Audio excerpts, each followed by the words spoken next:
Sir post చిన్నదే కానీ ఆయన అక్రమార్జనకు మాత్రం అంతులేదు. 1-2 కోట్లు కాదు, ఏకంగా 200 కోట్ల అక్రమాస్తులతో ఆ అధికారి ఇప్పుడు టాక్ ఆఫ్ ది న్యూస్ అయిపోయాడు. తెలంగాణ ఇరిగేషన్ శాఖని షేక్ చేస్తున్నాడు. చిన్న చేపే కదా అని పట్టుకుంటే తిమింగలం కంటే పెద్ద భాగోతమే బయటపడింది. ఏసీబీ రైడ్స్ లో ఆ అధికారి అవినీతి భాగోతం వెలుగు చూసింది.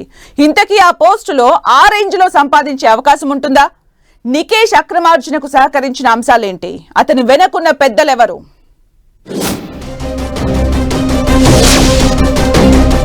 ఆ ఆఫీసర్ లంచం తీసుకుంటూ ఏసీబీకి దొరికిపోయాడు. సీన్ కట్ చేస్తే 100 కోట్ల ఆస్తుల లెక్క బయటపడింది. అదేంటి, ఈయన ఉన్నది ఇంత చిన్న పోస్టులో ఈ స్థాయిలో అక్రమార్జన ఏంటంటూ ఏసీబీ అధికారులే షాక్ అయిన పరిస్థితి.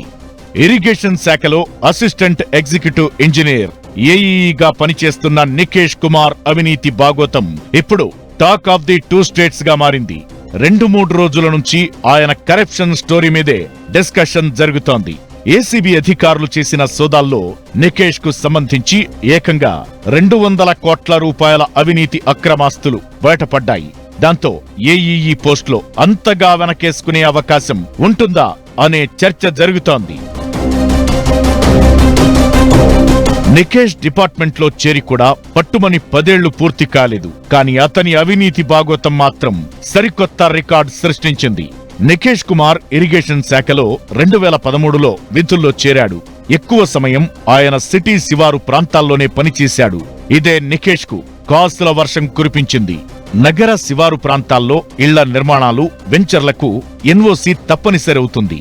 మరీ ముఖ్యంగా చెరువులు, కుంటల దగ్గరుండే రివర్ వ్యూ వెంచర్లకు భారీ డిమాండ్ ఉంటుంది. వీటన్నింటికీ ఇరిగేషన్ శాఖ అనుమతివ్వాల్సి ఉండటంతో దీన్నే అవకాశంగా మలుచుకున్న ఏఈఈ నికేష్ కుమార్ పై ఆఫీసర్లకు వాటాలను సెట్ చేసి పని కానిచ్చేవాడట.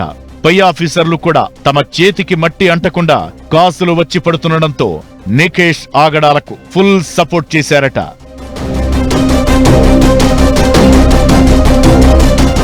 భారీ లంచాలకు రుచిమరిగిన నికేష్ యాజ్ ఇట్ ఈజ్ గా ఒక ఫైల్ విషయంలో పెద్ద మొత్తంలో డిమాండ్ చేశాడు. రంగారెడ్డి జిల్లా మణికొండ నెక్నంపూర్కు చెందిన బొమ్ము ఉపేంద్రనాథ్ రెడ్డి కన్స్ట్రక్షన్ ఎన్ఓసీ కోసం ఇరిగేషన్ శాఖకు దరఖాస్తు చేసుకున్నాడు. ఉపేంద్రనాథ్ లైన్ క్లియర్ చేయడం కోసం 2,50,000 డిమాండ్ చేశాడు. మొదటి విడతగా దాదాపు 2 లక్షలు తీసుకున్నాడు. ఆ తరువాత మరిన్ని డబ్బులు కావాలని డిమాండ్ చేయడంతో ఉపేంద్రనాథ్ ఏసీబీని ఆశ్రయించాడు. అలా ₹1,00,000 తీసుకుంటూ ఏసీబీకి రెడ్ హ్యాండెడ్ గా పట్టుబడ్డాడు. ఈ వ్యవహారంలో సంబంధమున్న ఏఈఈ నికేష్ తో పాటు ఏఈ బన్సీలాల్, సర్వేయర్ గణేష్ లను ఏసీబీ అదుపులోకి తీసుకుంది. దీని తరువాత అసలు భాగోతం వెలుగులోకొచ్చింది. ఏసీబీ రైట్స్ లో పట్టుబడిన ఈ అధికారిపై డిపార్ట్మెంట్ ఇంటర్నల్ ఇన్వెస్టిగేషన్ లో చాలా అవినీతి భాగోతాలు బయటకొచ్చాయట. కోట్ల రూపాయల విలువ చేసే ఆస్తులను తన బినామీల పేరిట పెట్టినట్లు గుర్తించారట. దీంతో నికేష్ కుమార్ నివాసంతో పాటు ఆయన బినామీలుగా ఉన్న 19 ప్రాంతాల్లో సోదాలు చేశారు. ఈ తనిఖీల్లో ఊహించిన దానికంటే ఎక్కువ అవినీతి భాగోతం బయటపడింది. ఏకంగా 200 కోట్ల విలువ చేసే ఆస్తులు ఏసీబీ రైట్స్ లో బయటపడ్డట్టు చెబుతున్నారు. ఓ చిన్న స్థాయి అధికారే ఈ రేంజ్ లో అక్రమాస్తులు సంపాదిస్తే పై లెవెల్ ఆఫీసర్ల పరిస్థితి ఏంటన్నది చర్చనీయాంశంగా మారింది. ఇలా అక్కడక్కడా ఎవరైనా అధికారి పట్టుబడినప్పుడు 4 రోజులు చర్చించి లైట్ తీసుకోవడం తప్ప కరప్షన్ ను పూర్తి స్థాయిలో కంట్రోల్ చేయలేరా అన్న చర్చ జరుగుతోంది. అయితే నికేష్ దగ్గర ఇంత భారీ స్థాయిలో అక్రమాస్తులు వెలుగు చూడటంతో పోలీసులు విస్తుపోయారు.